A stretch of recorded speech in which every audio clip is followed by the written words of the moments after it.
Today I'm going to start off straight with the research. So let's get going. Adrian Bradshaw, another photographer that I'd never heard of, and there's some information but not too much. So Adrian Bradshaw was born 1964 in Cambridge, and he spent a lot of his career living in China, which obviously for me it's interesting because there's a certain similarity between Taiwan and China. Okay, so he was there. Most of his work, I believe, dates from the 1980s. So we can go through some of it here, and it would certainly appear to be that era, 1980s.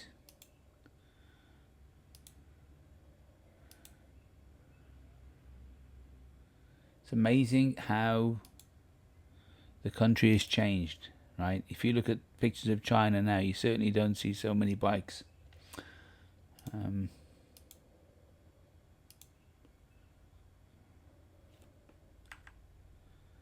That's a nice shot, isn't it? That's a beautiful shot. I like that. So we've got quite a diverse portfolio here. That must be Tiananmen Square in Beijing. Reading the Wikipedia entry, he was absent from China during the riots in '89, so he doesn't have any footage from the riots. But I believe he spent 30 years or so living in China, but he's now living back in Oxford, I think. Wow.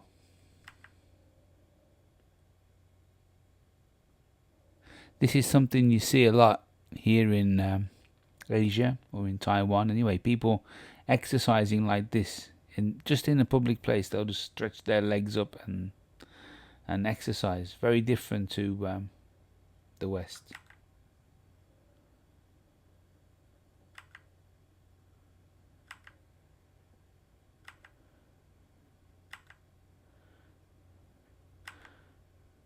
I quite like the lack of vehicles.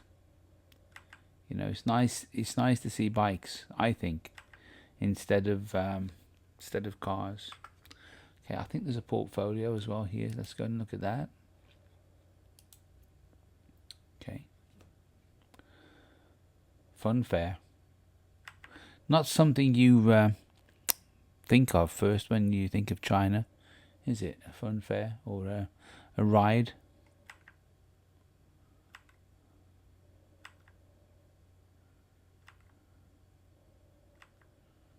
Obviously, China's a big place. This is a great shot, isn't it? With the two guns there pointing straight at those people walking by. I like that. Just shows that we need to be aware of our surroundings when we walk around.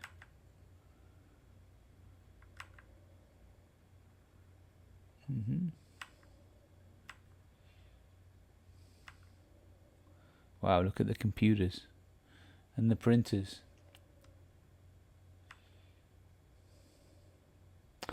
I remember seeing a movie from Taiwan, but this was set in the 1950s, and it was just like this with bicycles.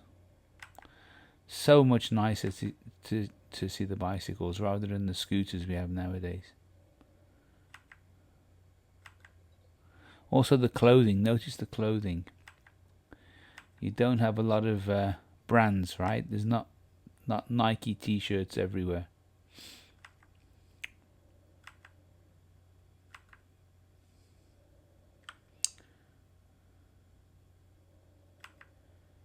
He seems to have done a good job of blending in.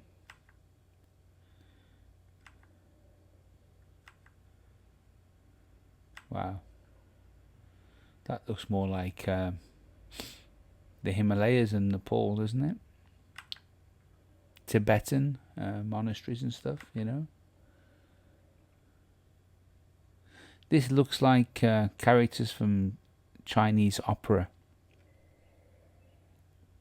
If you get a chance to visit and see a Chinese opera, you should take it. I've seen a few of them, and actually they appear I don't expect it's randomly, but they appear periodically throughout the year here. So they'll set up a stage in the street, and then the performers, get their makeup on, get their costumes on, and they perform in the street. It's quite nice to see.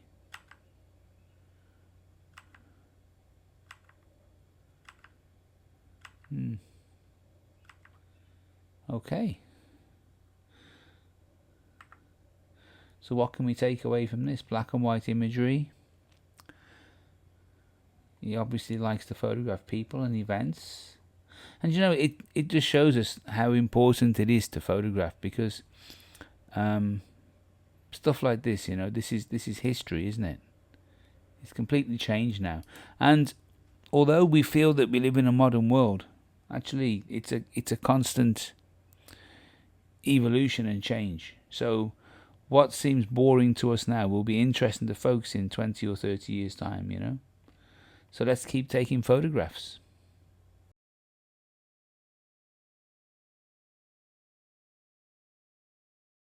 Hello. So today's shoot took me to a place called Shoyoen, which is a Japanese building in Kaohsiung. And it was built in 1939, and it was the home of Otani Kozui, who was a famous religious leader and explorer. And his wife was the elder sister of the Empress of Japan. So he and the Emperor were family by marriage. I don't know how many of you know anything about Taiwanese history, but it was once under Japanese rule, in fact for quite a long time. Okay, so let's delve into the photos a bit closer. So obviously it says here since 1940, but actually it was 1939. Okay, let's go. So as you can see, it has a lot of Japanese influence. This is from the rear garden, and I like the detail shots of these paving slabs. This was a multiple exposure that, didn't work out so great, I don't think, but it's okay. I quite like the Japanese style of buildings, it's there's something about them. Here the sun was coming through the window, and you can see the shadow.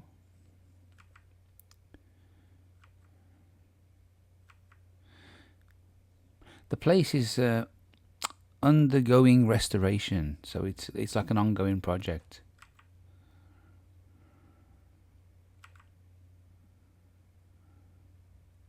Beautiful hardwood floors.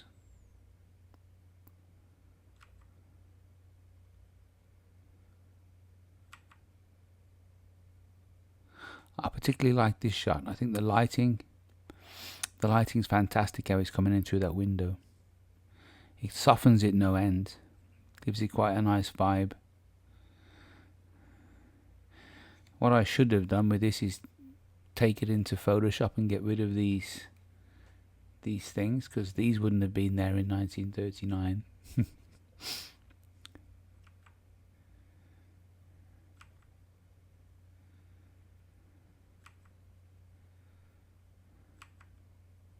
The kitchen area, food preparation.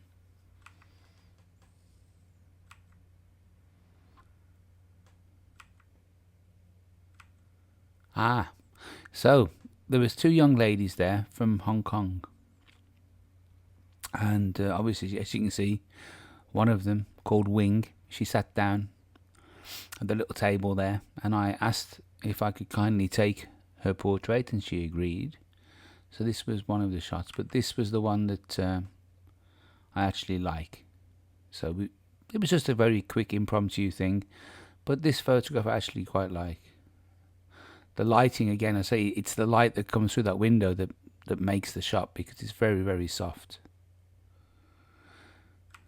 And then as I left, then I saw this old Mercedes, I believe it is.